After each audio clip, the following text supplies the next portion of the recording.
It's time for some collective wisdom, a podcast advancing the cannabis revolution, one conversation at a time.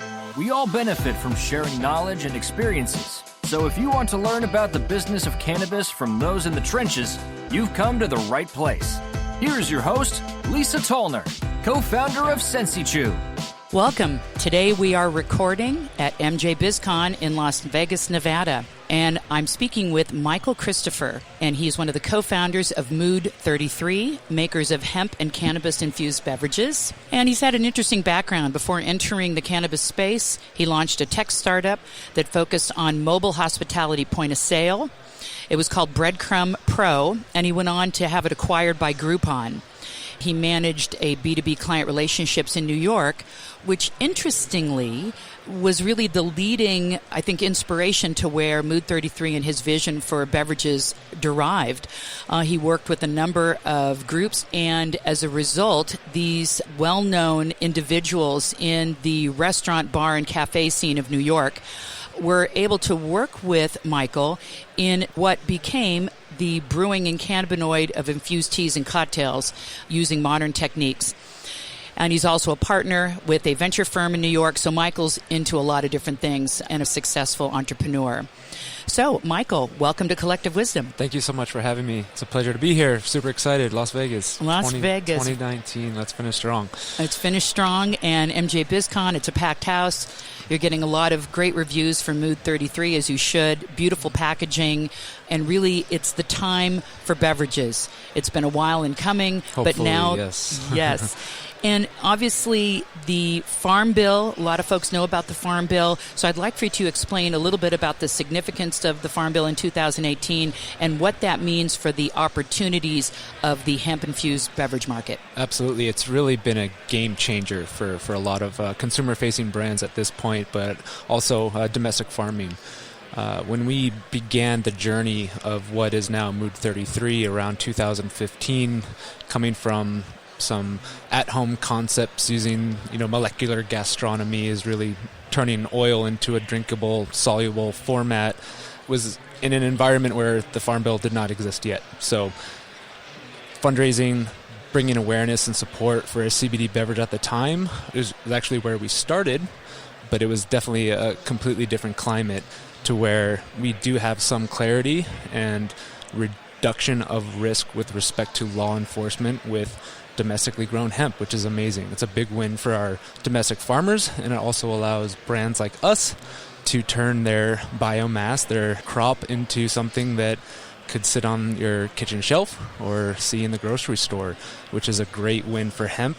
And we believe cannabis, THC, will follow in certain regard with expansion and access to market, but hemp is going to lead the way for a lot of your mainstream consumers that may or may not either have had a medical marijuana card in the past or frequent cannabis dispensaries today. So we're really able to bring awareness to this amazing plant through the hemp lens in a new way now that the Farm Bill has made domestic hemp production legal. So a very exciting time. I can't help but think about, obviously, your products are hemp-based, and yet we're at the MJ BizCon show. So yes. It's the intersection here of both cannabis/marijuana and cannabis/hemp.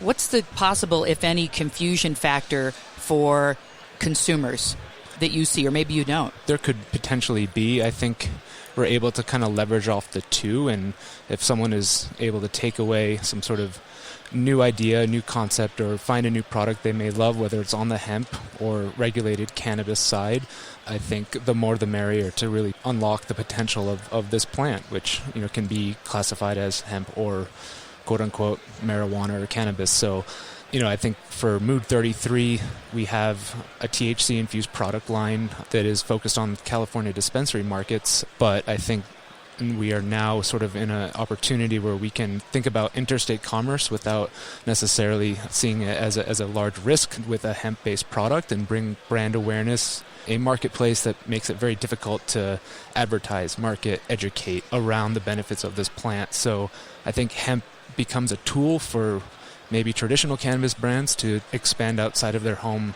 region or state, and then, cross-promote in a way that really wasn't necessarily legal before. So, I think the opportunities to cross-promote are advantageous and recommended for any brand that wants to get their product in as many hands as possible. So speaking of brand building, tell us a little bit about the difference between mainstream and the highly regulated state-specific cannabis market regulations. You mentioned it from the standpoint of the consumer point of view. What are the distinctions from your perspective for a manufacturer? So there are similar elements that exist on both sides of mainstream CPG distribution and manufacturing relationships, supplier relationships, and regulated cannabis. So speaking through the lens of California regulated cannabis, the tiered model is not necessarily a new concept. The tax structures that are applied within regulated cannabis within each layer of the supply chain are a little bit different and require custom financial models to account for tax rates along the way, which doesn't necessarily exist in the wholesale CPG side of food and beverage distribution, which obviously those layers of cost and tax structure definitely create an environment where the requirement to produce a product that makes sense on margin and also with consumer demand and balancing the two is a little bit more difficult, I would say. So you definitely have a larger reach within mainstream CPG distribution, but you are working with, accredited or somewhat trustworthy distributors that manage regions, and there is a similar relationship building aspect to that and trustworthiness without necessarily that compliance overhead, which you definitely see within cannabis, regulated cannabis in California. So I think the one big attribute that's quite different in regulated cannabis is stakeholders, whether manufacturer, supplier, vendor, distributor, retailer, all seem to have a compliance team ready to problem solve throughout the entire sort of life cycle of onboarding, purchase orders, whether it be product claims or questions. That is an extra layer and a cost and a sort of a time commitment that I think drags everything out, which makes the path to shelf a little bit more cumbersome and definitely a little bit more expensive. So definitely a different animal in that respect. I'd like to hear a little bit about the scaling challenges that you're going to face. You're launching some really interesting products here at MJ BizCon today. Correct. And I've seen your product on a number of shelves and dispensaries throughout California. That's on the great. Cannabis side. But now we're looking at products that are hemp, which are going to be available to the masses. So what are some of the challenges you see down the road with scaling?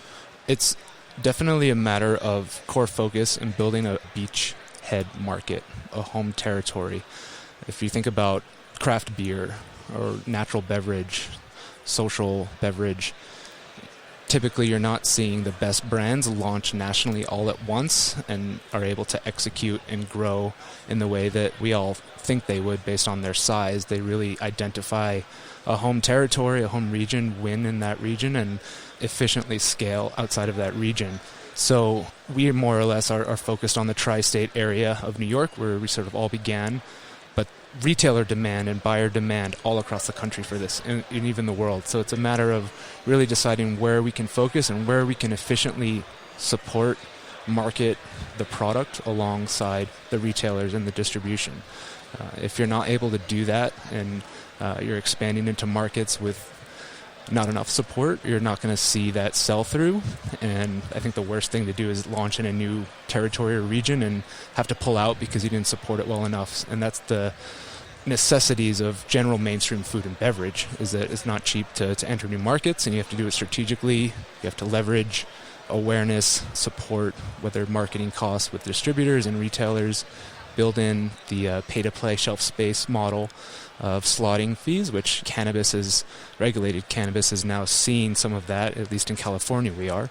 Yes. But those are things that you have to be able to afford as a brand and efficiently scale in ways that have that function of capital investment with return, and that sort of customer awareness sort of ratio is important with mainstream beverage. So you just got to be mindful of it. I think call it 22, 24 hemp legal states. That kind of segments your focus enough to really avoid potential law enforcement issues in states that haven't gotten behind on hemp.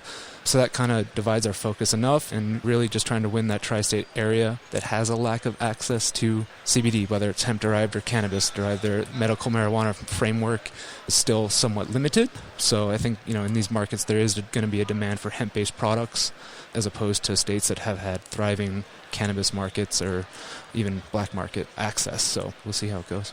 If you could change one thing about the industry, and now you've been in both sides because you're on the cannabis side and you're on the hemp side. In my view of the world, the hemp side, in many ways, well, it does. It's more like a real business, like a regular business that we're all used to. Plays by the same rules, same structure. Sure, it has challenges, whether you're in food and beverage or otherwise, but it's a little more akin to a traditional consumer goods business. Yes. Cannabis on the other side has its challenges. If you could change one thing, what would you change on the cannabis side? Without analyzing the critiques of regulated liquor distribution within the United States, but the broad reach of access with distribution points that legal framework has provided liquor, which is arguably a much more dangerous and risk-worthy category of products, I would say that I would suggest we take similar approaches and sort of work backward on safe use and education in the same way that the liquor industry does, which really is just with the main goal of increasing the distribution points and introducing interstate commerce, which will have a free market effect where the most trustworthy brands that are producing the products that sell the best and work the best will eventually edge out. But I think the state-by-state model makes it very hard for brands to expand outside of their home state unless you want to build a manufacturing business in 20, 30, 40 other states until we have federal legalization. So I think that just inherently makes the consumer confused because they're typically used to seeing new foods, new beverage brands, new clothing brands that come out of nowhere, and they fall in love with them, and they're able to see them in different places that they go and travel throughout their daily lives. That's really impossible. I think the hemp legalization and Farm Bill will hopefully help that.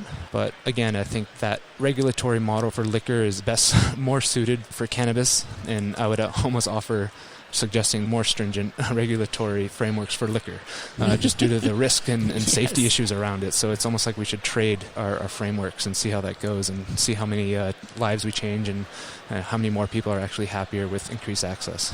An excellent point.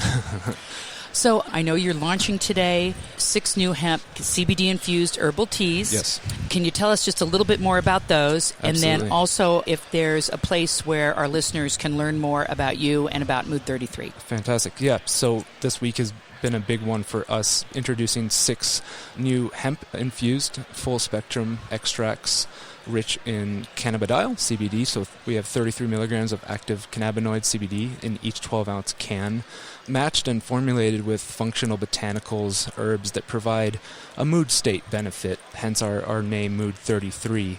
So our great team of formulators and food chemists in partnership with Beyond Brands and the team in New York and California, we came up with a herbal tea line inspired by an original brand of our co-founders, Steez, which is one of the first organic green tea brands sold in a ready-to-drink format. Pretty wide awareness for that brand. So taking some of their inspirations from flavor profiles and matching that with the hemp plant and being as organic as possible is really what our line of hemp teas are about. And the great thing is that we have a strategic partnership with Evo Hemp out of Colorado, who have a pretty good awareness in the hemp seed and hemp protein segment of your grocery store. And they've gotten into supporting the CBD after the Farm Bill in a big way. And they're great in that they've formed a collective of Native American tribes, namely the Lakota tribe out of Colorado and North Dakota, to actually grow and process the hemp. So it's a great give-back program to really benefit communities of the Native Americans in those 2 states through the hemp plant. So for every bottle that you're actually drinking, you're directly influencing a marginalized community that is now benefiting from the Farm Bill directly. So we really love the partnership and the potential to bring hemp in every home in a safe way and really celebrate that full spectrum benefit of the botanicals, obviously hemp, and the rest of our array of flavors. Wonderful to hear about altruism. Yeah, so you can definitely hear about us at Mood33.com. We'll be launching a video series and educational series January 1st with our e-commerce offering. So definitely keep an eye out for that. We're doing some great original content with the Evo team and speaking with the farmers themselves, so you can kind of really see where this plant is grown and how it's processed and how it makes it into the bottle. So follow our website's the best place, and our Instagram as well. We'll use In the Mood33. Check that out as well. Michael, thank you for your time today. Awesome. Thank you for having me. We've been speaking with Michael Christopher, co-founder of Mood33. This is your host, Lisa Tolner. Thank you for listening. That's this week's episode of the Collective Wisdom Podcast. Join us each week for another episode on OC Talk Radio, streaming on Thursdays at 3 p.m., and you can download Collective Wisdom wherever you get your podcasts. Be sure to visit cacollectivewisdom.com or email us at collectivewisdompodcast@gmail.com to join the conversation. Thank you for listening.